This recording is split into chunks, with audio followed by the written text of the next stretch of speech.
या ठिकाणी राज ठाकरेजी तुम्ही पण ऐकून घ्या। 21 सप्टेंबरला उद्धव ठाकरेंनी घोषणा केली, या ठिकाणी नवीन एज्युकेशन पॉलिसीवर त्रिभाषा सूत्रावर आम्ही समिती तयार करतोय। 16 ऑक्टोबर 2020 ला डॉक्टर माशेलकर समिती तयार झाली। या समितीमध्ये इतर लोकांसोबत उबाठाचे उपनेते, शिवविद्या प्रबोधिनीचे संस्थापक आणि विश्वस्त विजय कदम देखील होते। समितीतल्या 18 पैकी 16 लोक मराठी होते। 14 सप्टेंबर 2021 ला या समितीने तत्कालीन मुख्यमंत्री माननीय उद्धव ठाकरेजींना अहवाल सादर केला। अहवाल घेत असताना भोंगेश्वरी त्या ठिकाणी उपस्थित होते, त्यांनी देखील तो अहवाल बघितला। आता हा जो अहवाल आला, या अहवालाचा पृष्ठ क्रमांक 56 कॉपी पण पाठवतो आणि अहवालही पाठवतो। पृष्ठ क्रमांक 56 वर भाषेकरता जो उपगट केला त्या उपगटाचा अहवाल त्याच्यामध्ये दिलेला आहे। त्या उपगटामध्येही उबाठाचे उपनेते, शिवविद्या प्रबोधिनीचे संस्थापक विजय कदम त्या ठिकाणी होते। त्यातली शिफारस काय आहे? मुद्दा क्रमांक 8.1 इंग्रजी आणि हिंदी भाषा, नीट ऐका, इंग्रजी आणि हिंदी भाषा ही दुसरी भाषा म्हणून पहिल्या वर्गापासून लागू करण्यात यावी। मी नाही म्हणत आहे, या ठिकाणी उद्धवजींचा अहवाल म्हणतो 1ली ते 12वी इंग्रजी विद्यार्थी इंग्रजी शिकत असतील तर त्याला हिंदी पण शिकवलं पाहिजे, त्यामुळे त्याला भाषेची जाण येईल। बरं ठीक आहे, कदाचित ते कदम चुकले असतील, तसे कदम चुकत नाहीत फारसे, पण ते चुकले असतील। आणि हा अहवाल 14 सप्टेंबर 2021 ला या ठिकाणी सादर झाल्यानंतर 20 जानेवारी 2022 ला माननीय उद्धव ठाकरेंच्या अध्यक्षतेखालील मंत्रिमंडळाच्या बैठकीत आला आणि मंत्रिमंडळाच्या बैठकीने त्याला मान्यता दिली। म्हणजे 1ली पासून 12वी पर्यंत हिंदी सक्ती करण्याकरता कोणी मान्यता दिली? एकनाथ शिंदेनी दिली, देवेंद्र फडणवीसने दिली, उद्धव ठाकरे यांच्या कॅबिनेटनी ती मान्यता दिली। आणि एवढंच नाही, 7 दिवसांनी पुन्हा कॅबिनेट होते आणि मागच्या कॅबिनेटचे सगळे निर्णय आपल्याला माहिती आहेत की नाही किंवा मान्य आहेत की नाही याकरता मिनिटचं कन्फर्मेशन होतं। 7 दिवसांनी ज्यावेळी इतिवृत्त समोर आलं, पुन्हा उद्धव ठाकरेंनी मान्यता दिली आणि त्या इतिवृत्तावर उद्धव ठाकरेंची सही आहे। कागद माझ्याकडे आहे। एकीकडे या ठिकाणी आपणच हिंदी सक्ती करायची, नंतर आमचं सरकार आलं, आमच्या सरकारमध्ये आम्ही त्या ठिकाणी त्याला पुढे नेण्याचा प्रयत्न केला, पण मग विषय आला की कुठल्या वर्गापासून तिसरी भाषा शिकवायची।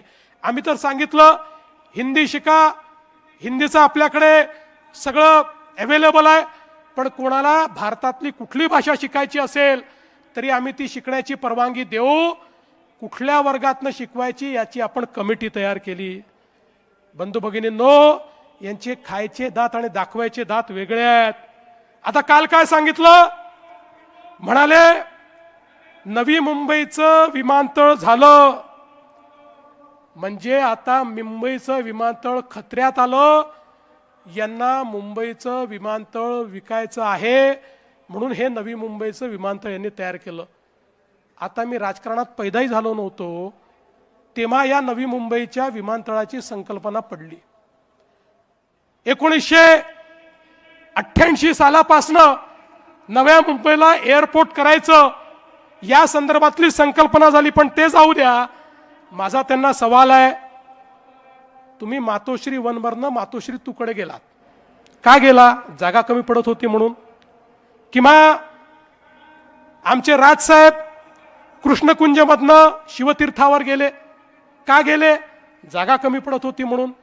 अरे असंच आमच्या मुंबईच्या एअरपोर्टवर एकच धावपट्टी होती, दुसरी धावपट्टी तिथे तयार करता येत नाही म्हणून 25 वर्ष चाललं होतं नवी मुंबईला एअरपोर्ट करा. इतके अहवाल आले, तुमच्याही काळात अहवाल आला. प्रत्येक अहवालाने सांगितलं मुंबईला जर नवीन एअरपोर्ट दिलं नाही तर मुंबईचा GDP आता थांबलेला आहे, मुंबईची ग्रोथ थांबलेली आहे. अरे मोदीजींच्या नेतृत्वात 5 वर्षामध्ये आम्ही नवीन एअरपोर्ट करून दाखवला.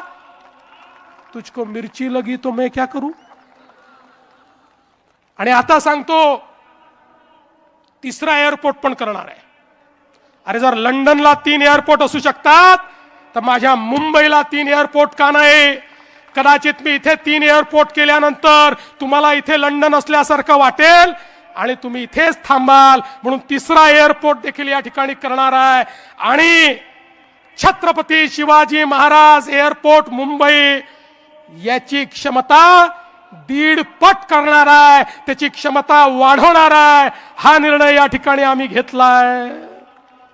आणि म्हणून बंधू भगिनींनो, खऱ्या अर्थानं या ठिकाणी मुंबईकरांकरता आम्ही मेट्रो केली, मुंबईकरांकरता EV बसेस आम्ही घेतल्या, मुंबईच्या सबअर्बन रेल्वेला आधुनिक आम्ही त्या ठिकाणी करतोय, गरिबांना घर देतोय, BDD चाळीत राहणाऱ्याला त्या ठिकाणी घर मिळालं, अभ्युदय नगरला घर मिळतंय, पत्रा चाळीत राहणाऱ्या त्या माझ्या मराठी माणसाला तुम्ही त्याचं घर हिरावून घेतलं होतं, त्याला देखील घर देणारे आम्ही आहोत. आणि त्यासोबत या विशाल सह्याद्रीमध्ये आमचे जे लोक राहतात त्यांना घर देणारे आम्ही आहोत. या मुंबईमध्ये प्रत्येकाला घर देण्याचं काम हे आम्ही करतो. पण ज्या धारावीमध्ये घर देण्याचा निर्णय आम्ही घेतला, बंधू भगिनींनो, 2014 साली राजीव गांधी आले, ते म्हणाले धारावीचं रिडेव्हलपमेंट झालं पाहिजे. 30 वर्ष काही झालं नाही. मोदीजींचं सरकार आलं, 2014 नंतर केंद्र सरकारची जागा आम्ही घेतली आणि त्या ठिकाणी धारावीचं रिडेव्हलपमेंट करायचं ठरवलं. पहिलं टेंडर आम्ही दुसऱ्या विकासकाला दिलं होतं. सगळ्या प्रक्रिया पूर्ण केल्या होत्या. त्या प्रक्रिया पूर्ण करून टेंडर गेलं होतं. मग मला सांगा उद्धवजी, तुम्ही मुख्यमंत्री झाल्यावर ते टेंडर का रद्द केलं?